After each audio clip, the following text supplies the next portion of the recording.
Hey, I'm Stephanie, and it's time to declutter some powders. I thought I would check in briefly face to face, set the tone for the video a little bit before switching to the overhead camera and doing some swatching and decluttering. But as always, I use timestamps in case you'd rather just skip right to the nitty-gritty. I am currently on a mission to create a carefully curated maximalist makeup collection. What makes it maximalist? Well, I tend to enjoy a whole lot of variation and nuance. So I tend to like having several options in each individual product category. This might lead you to ask, well, Stephanie, if you think more is more, then why would you even want to curate your cosmetics? And the answer is because I want to make sure I have both the time and the energy to enjoy each of the beautiful things that I have. So that means I need to balance variety with boundaries. And that means I am trying to keep only the best of the best of the best cosmetics for my skin type and current preferences. So let's talk goals. In my recent lipstick declutter, which I'll link below in case you missed it, my goal was to limit my entire bullet lipstick collection to one container. When it comes to my powders, however, I don't yet have a dedicated container for them, which means I'm going to have to set mental boundaries instead of a physical one, at least until I can figure out exactly how and where I'd like to store them. So my goal in today's declutter is to make sure that every powder has a purpose. It can be a nuanced purpose, but if I keep a powder, it has to be because it's offering something unique, something that all of the other powders in my collection can't do in exactly the same way. And because I know myself and I know that I have never been the best at split-second decisions, I will be putting each of my decluttered powders into a time will tell box, just like I did with my lipsticks. And that will give me the opportunity to live with my newly decluttered collection for several weeks before making all my decisions final. Once I've ensured that I am satisfied with my decisions, I will be sharing the final results in the form of a makeup collection inventory. So if you're interested in seeing that sort of thing, make sure you subscribe so you don't miss it. And I can already report back that just 4 days after that initial lipstick declutter, I have already made a couple of exchanges from that time will tell box. So I am very glad that I'm using this method, and I'm very excited to see what my ultimate collection will look like once the dust settles. Speaking of dust, let's get to work. It's time to talk powders. These are all of the pressed and loose powders that I have.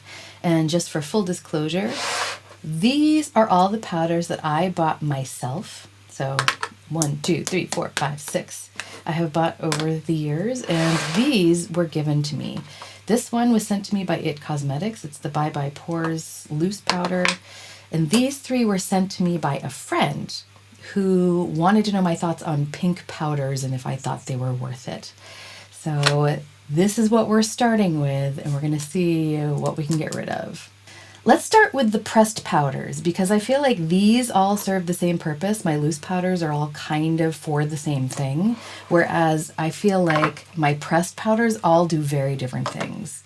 So here we have the It Cosmetics Airbrush Perfecting Powder Foundation. I have it in the shade Light and the shade Medium. And this was the sort of thing I bought just to kind of wear over my sunscreen during the summer on days when I didn't necessarily care so much about if my makeup looked great. I just wanted to have some coverage. This is simply a setting powder from Charlotte Tilbury, but it is tinted. And so I feel like these are a medium to high coverage powder foundation, and this is a very light coverage powder foundation. That's kind of how I've been using it.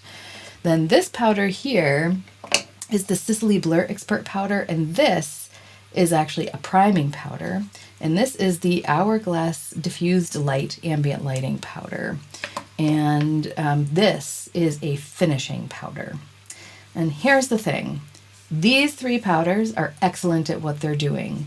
These 2 powders are also excellent at what they do, except on my nose. Every single time I wear these 2 powders, you can see every pore on my nose magnified times 10. And it doesn't matter if I use a brush, a puff, my fingers, everything I have tried to get these to look normal on my nose just doesn't work. And maybe that's just because even though I have large pores on the center of my face in general, the pores on my nose are just massive. Maybe that's what it is, but this just does not work on my nose. And so I think I'm going to just declutter both of these because they're not doing exactly what I'd like them to. And no matter what primer, what application method I've chosen, they just never look right on my nose. So these two are going to go into the declutter pile. Now we are left with 3 powders: a setting powder, a priming powder, and a finishing powder. All 3 of these I use for very different purposes, so I don't feel like keeping them is a bad thing. This is a very lightweight powder. It doesn't emphasize the pores, not even on my nose, and so this one I think is at least going to stay for a while. I'm going to put this with my loose powders, and we'll discuss it maybe later. These 2 powders, this works great for priming my nose, so this is a definite keeper for me. And this one I don't use often, but when I do use it, it works so well. I find that if I'm going to be performing on stage, or if I want to look really great for an evening event, and it's not a bad thing if I look very made up, then I will use this to finish off my makeup, meaning I will apply all of my cream products, then I will set them with all of my powder products, and at the very end, I will use this and I will buff it over my entire face, and it will simply blend every single color into every other color. And this also gives my face a nice luminosity. I don't like to use it on days where I'm going for a natural look because it does look a little bit powdery on my skin, and that's often not something I want to look like. But if I am on stage, or if I am doing an evening look and everybody's just getting very dressed up and it's really like almost nice to look made up, that's when I'll use this one. And because I have very specific purposes for both of these, they're definitely worth keeping. Now it's time to bring back the loose powders and talk about them. Every single one of these is a setting powder, and these 3 have a pink tint to them, which is supposed to be corrective. So if you have dark under eyes, you can use this sort of color to brighten up that darkness. Supposedly. We will take a look at that in a moment. But before we do that, I wanted to bring back the Charlotte Tilbury pressed setting powder for a moment, just because I think it's nice to use this opportunity to talk about the difference between a pressed setting powder and a loose setting powder like these. In my younger years, when my skin was a little bit more resilient and a little bit more flexible, I had nothing against using a pressed powder to set my face or my under eyes. But I now have realized, one of the things I realized during my year of trying to optimize my under eyes was that pressed powders, no matter what formula, I used to have several others, they've all since been used up or decluttered. Every single one of those powders doesn't work nearly as well on my under eyes anymore. It kind of weighs the skin down, and that's because pressed powders tend to have more binding ingredients. That's why they're pressed in a solid form. And that makes it really convenient because it's in a compact and it's not messy, but setting powders in this form are not as lightweight. So this is the sort of powder that I can use to look beautiful on my entire face, everywhere but my under eyes. And so I'm going to keep this one for setting areas like my nose because this is a nice color for that, but this cannot be used on my under eyes. All of these powders, however, can, because they're all loose, they don't have binder, and they're all very lightweight. First things first, what are each of these? This is the Hourglass Veil Setting Powder, It Cosmetics Bye Bye Pores Setting Powder, the Givenchy Prisme Libre Setting Powder in the shade 3, Huda Beauty's Loose Easy Bake Powder in the shade Cherry Blossom Cake, and the One Size loose powder in the shade Ultra Pink. Another thing I think that's interesting to mention about these powders is which ones are scented and which ones are not. This is unscented, unscented, very scented, not scented. And I kind of wish that nobody would put scent in their powders. I feel like that's completely unnecessary, and that does bother me about these 2 powders, but the finish of both of these is so beautiful that I put up with it. Another point that I think is good to discuss is the packaging, because loose powders can be very messy. That's why I would technically prefer only pressed powders if I could, but unfortunately they just have too much binding agent in them, and so I do need to use loose powders nowadays. And so they all kind of have different solutions as to how they keep the powder in. The Hourglass one, for instance, has this kind of stopper function, and so it kind of keeps most of the powder to the center of the bottom. It works somewhat well. It's not ideal, but it works. Then we have the IT Cosmetics powder, and basically I only keep the powder puff in here as a way of keeping the powder from just flying out, but I don't ever actually use the powder puff on my face. And this is just open. So that's not, I feel like that's not ideal, having to use the powder puff to kind of keep the powder intact. That can get very messy. And it's the same with the Prisme Libre powder.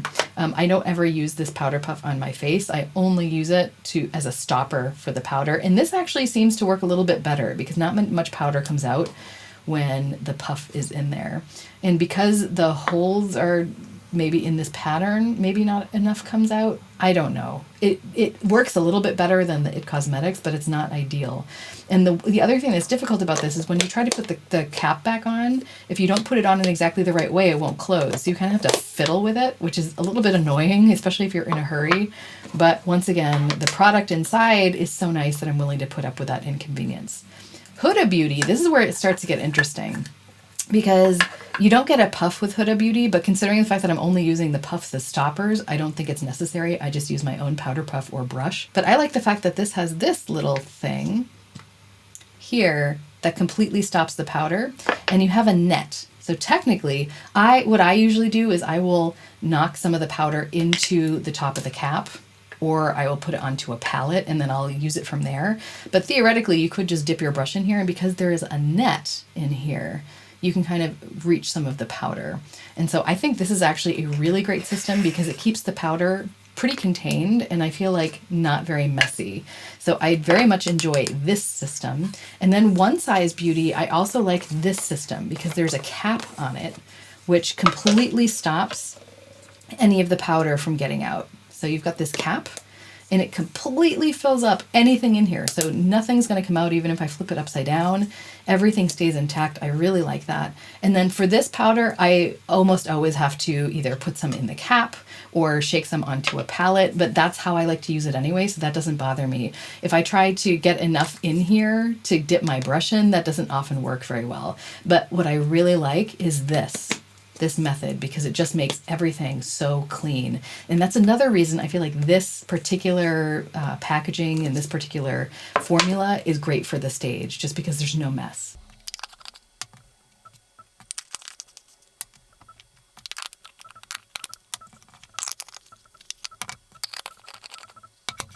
And just so that we can see the difference between these powders, I have put them in the same order. So we have Hourglass, IT Cosmetics, Givenchy, Huda Beauty, and One Size powder. So you can see already just from the colors, they're very different. Now, all of these, I want to say first off, are excellent powders. I have tried to put them in order of weight.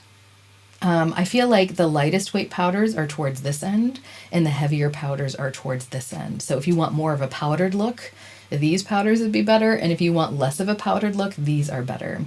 We'll start with the Hourglass powder here. This powder is gorgeous, especially I think for dry skin that doesn't have a lot of texture, because even though this sets makeup, it leaves a slightly luminous finish. Not in the sense of a highlighter. It doesn't look metallic, it doesn't necessarily look glowing, but it does leave a natural sheen to the skin. And so if you're concerned about looking too dry, I feel like this is a great powder that can set your makeup and still not dry you out or give you a dry look.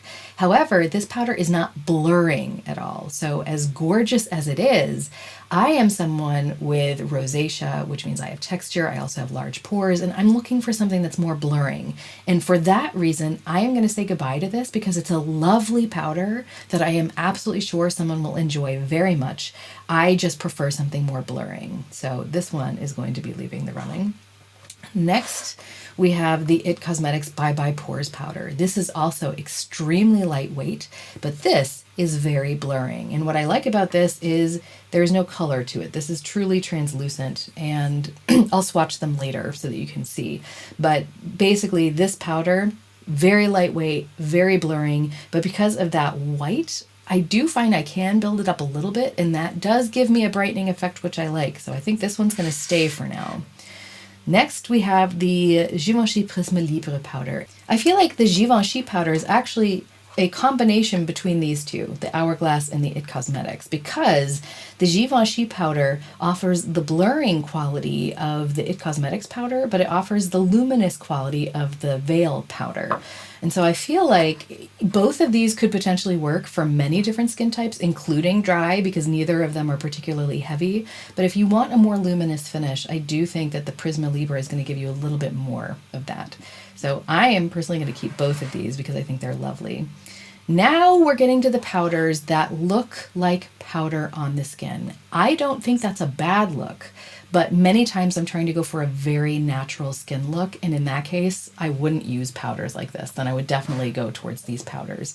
But on the occasions where I don't mind looking slightly powdered, a little bit like that mochi skin I think people were talking about a while back, I do like these for that. But this one is lighter weight than this. Both of these are very blurring powders, and they're both pink. They're more pink than even the Prisme Libre powder. So they're supposed to have that canceling effect. And we'll get to the pink in a bit, but let's just talk about the consistency first. The Huda Beauty, I feel like, sits right in between One Size and Prisme Libre. This is mattifying.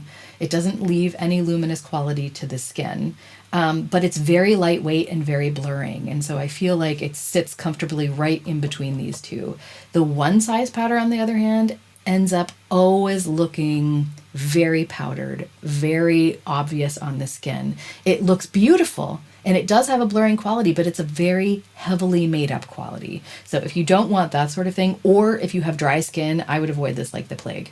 This is not dry skin friendly. This one could potentially work for dry skin if your skin is prepped correctly and you use very little of it. But I think both of these are maybe more for oilier complexions. I know that for me, this is the one I would always choose in the winter. And this is one I would choose for the summer. And this is one I would choose for the stage, because this ultimately has the strongest, longest setting powder of them all. So if I were to line these up in terms of how heavy each one of them is, I would say these two have the same lightweight blurring quality, whereas this one is more luminous and this one is more mattifying. This one is smack dab in the middle. It gives you the blurring quality of this, the lightweight quality of this, but it does leave a slightly powdered look. And the One Size gives you a very apparently powdered look, but it is also going to give you the most longevity and the most staying power. So every single one of these powders definitely has distinct advantages. Before we get into the pink powders, I think it'd be good to do some swatches. So let's do that right now. We'll temporarily bring back the Hourglass just so we have them all lined up. So this is the Hourglass powder. It is very kind of golden colored, but I find that on the skin it ends up being pretty translucent. Let's see, we will swatch this one right here. I'm going to try to do as heavy a swatch as possible because none of these powders are particularly pigmented or strong on the skin, so I'm really going to try to layer it on so that you can really see. But there we have the Hourglass Veil powder. Next, we've got It Cosmetics, the Bye Bye Pores powder. And this one, as you can see, kind of fades more into the skin, but it also does leave a white cast if I really build it up. The difference in the feeling between these two powders, both of them are very silky, but this one is almost magically silky. The It Cosmetics powder, there's something extremely silky to this one. It's very nice. Next up, we have the Givenchy Prisme Libre powder. This is in the shade 3. This one has pink and peach in it, but it actually contains 4 powders with slightly different colors. As we can see here, I think this one looks the most brightening out of all of them on my skin. And it does the same thing under the eyes. Next, we'll try Huda Beauty, the Cherry Blossom Cake shade. And this one is even more pink than the Givenchy Prisme Libre powder. And I don't know if you can see here, all of these, by the way, are very silky. This one, the It Cosmetics, feels the silkiest out of all of them so far. But this Huda Beauty powder is starting to, I don't know, I feel like maybe you can already see it from the swatch, but there's a more powdery quality to this one. These all tend to have like a silkier look to them, and this one looks beautiful and smooth, but it is a little bit more powdery in finish in real life. I'm hoping that you can see that on camera as well. And then we have the One Size powder. And this is the most pigmented out of all of them. And it is by far the thickest powder. It is also very, very silky, very finely milled. None of the powders feel heavy when you're putting them on. They feel very soft, very finely milled, and they feel very lightweight. But this one leaves the most cast to it. This one has the most coverage, has the most weight to it, leaves the most powdered finish out of all of them. So here we have the swatches of all of my loose setting powders. The question now becomes, which ones am I going to keep and which ones am I going to declutter? Well, this one we've already decided is going to go to a new home. We're left with these. It's kind of hard. I think I'm going to keep both of these for a while yet because I do like both of them, and I might, right at the moment, if I had to pick only one, I would pick the Givenchy, but that's only because I always grab for it instead of this, and so I need to do some more testing to see which one is ultimately the better one for me. But for the moment, I'd like to keep both of these because they work very well, and this does have that brightening effect to it, the color corrective effect under the eyes, without being too stark, and I like the fact that this is great in the winter. When it comes to these two powders, as we can see on my arm, they have more of a pink quality, and as you can see, they kind of get darker as they go up my arm. And I have found that I know that pinks and peaches can do a lot of color correction under the eye, but I find that that color correction works better if you're using a color corrector underneath concealer. Because what happens when you do color correction is that the color you put on top is supposed to cancel out the color we don't want. So the pink cancels out the dark blue circles under my eyes. The only problem is then you end up with kind of a gray cast, and that's fine if you're going to put concealer over it because that gray cast is much more neutral and much easier to cover up. But if I'm putting this on top, I find that it kind of leaves a little bit of a gray cast under my eyes, and it almost makes them look darker. And as we can see, this powder, the One Size powder, is also the darkest on my skin. So it's supposed to be brightening, but I just don't find that it brightens. This acts almost as a blush on my cheeks, actually. Not quite. I mean, it's not quite that pigmented, but that's kind of the effect that it has on me. And so I just feel like this isn't the ideal color for me.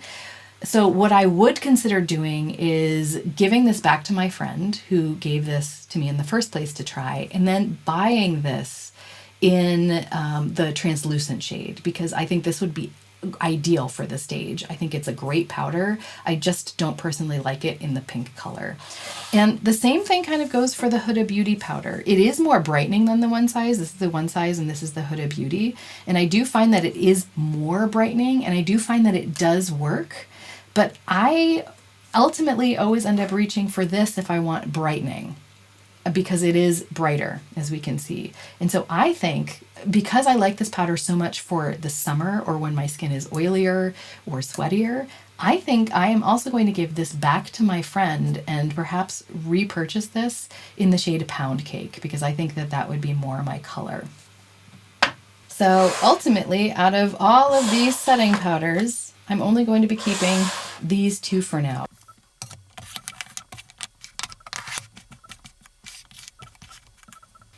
So this is the final spread. These 5 powders will be staying with me, and these 5 powders will be going to new homes. And I think that this is actually pretty good. I'm still not sure about these two. I don't know if one might beat out the other, but I feel like now that I've thinned out the collection, it will be easier for me to see. So we'll move these out of the picture.